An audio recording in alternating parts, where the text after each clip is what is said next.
ओम शांति। 5 फरवरी 2024 की साकार मुरली से होमवर्क। आज की मुरली से हम लक्ष्य लेंगे सतो प्रधान बन विश्व का मालिक बनने का पुरुषार्थ करना है। सतो प्रधान बनने के लिए आज विशेष अटेंशन देंगे योग बल और पवित्रता के ऊपर।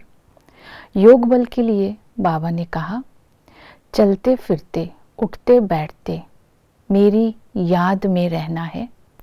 जितना बाप की याद में रहेंगे, बाप के संग में रहेंगे तो 21 जन्मों के लिए तर जाएंगे, कट निकल जाएगी, पाप भस्म हो जाएंगे, विश्व का मालिक बन जाएंगे। योग में रहने से ही आत्मा सतो प्रधान बन जाएगी। याद में रहने की विधि बताई। बाबा की महिमा को स्मृति में रखो।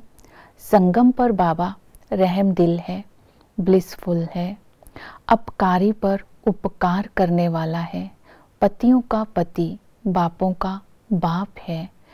ऐसे बाप की महिमा करेंगे और उनसे होने वाली प्राप्तियों को याद करेंगे।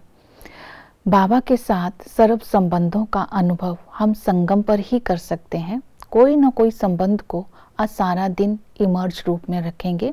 जैसे पिता के संबंध से बाबा संगम पर हमें विश्व का मालिक बनाते हैं। टीचर बन करके हमें राजयोग सिखलाते हैं। राजयोग सिखलाते हैं अर्थात ये ज्ञान जो सिखाते हैं, ये पढ़ाई दी बेस्ट है। ये पढ़ाई सोर्स ऑफ इनकम है। इस ज्ञान से ही हमें सुख मिलता है। तो इसलिए ये पढ़ाई कभी भी मिस नहीं करनी है। इसके साथ सतगुरु बन करके बाबा हमें तमो प्रधान से सतो प्रधान बनाते हैं। हमें वरदान देते हैं, देही अभिमानी भव। इस वरदान को स्मृति में रखते हुए बाबा जागती ज्योत बन करके हम आत्माओं की ज्योत जगाकर हमें सुखी बनाते हैं। तो ऐसे सतगुरु को भी याद करते रहना है। वही इस संगम पर आकर साजन बन करके हमारा श्रृंगार करके हमें ससुर घर भेज देते हैं। इस तरह अनेक संबंध बाबा के साथ हैं। आज किसी भी एक संबंध को चलते फिरते उठते बैठते स्मृति में रखेंगे तो योग का बल जमा होगा, जिससे आत्मा सतो प्रधान बनेगी।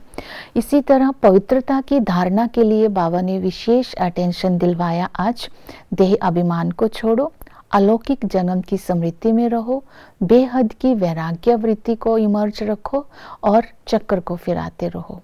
इसके लिए देह अभिमान को छोड़ने के लिए बाबा ने बोला, देह अभिमान के कारण आप छीछी बन गए हैं। तो 5 विकारों को छोड़ना है, सतो प्रधान बनना है, 24 कैरेट सोना बनना है।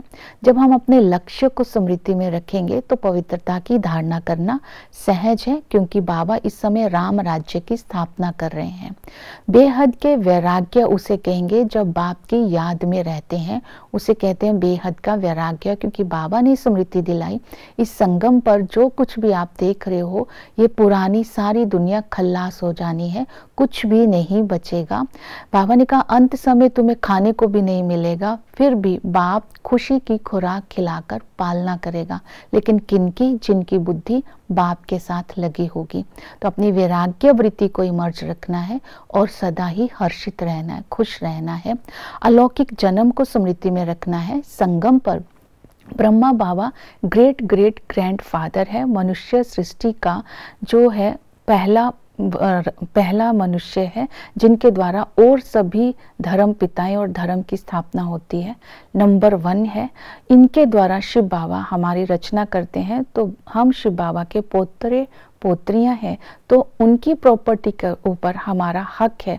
अर्थात परमात्मा के संस्कार और स्वर्ग की बादशाही, ईश्वरीय गुण, दैवी गुण, स्वर्ग की बादशाही, ये हमारी प्रॉपर्टी है। तो इसीलिए हमें अपने अलौकिक जन्म को भी स्मृति में रखना है और चक्र को बुद्धि में रखना है कि सतयुग में एक धर्म, एक राज्य, एक भाषा, एक बाप, एक बच्चा, और सारे ही बहुत सुखी रहते हैं, क्योंकि वहाँ पूज्य होते हैं। मध्य में आते हैं, विकारों के कारण पुजारी बनते हैं, रावण का राज्य शुरू होता है, दुख रोग शुरू हो जाता है, तमो प्रधान हो जाते हैं, अंत में बाप आकर के हमें सतो प्रधान बनाते हैं, स्वर्ग का बेहद का वर्षा देते हैं। तो इसी स्मृति में रहते हुए आज विश्व का मालिक बनने का पुरुषार्थ करेंगे।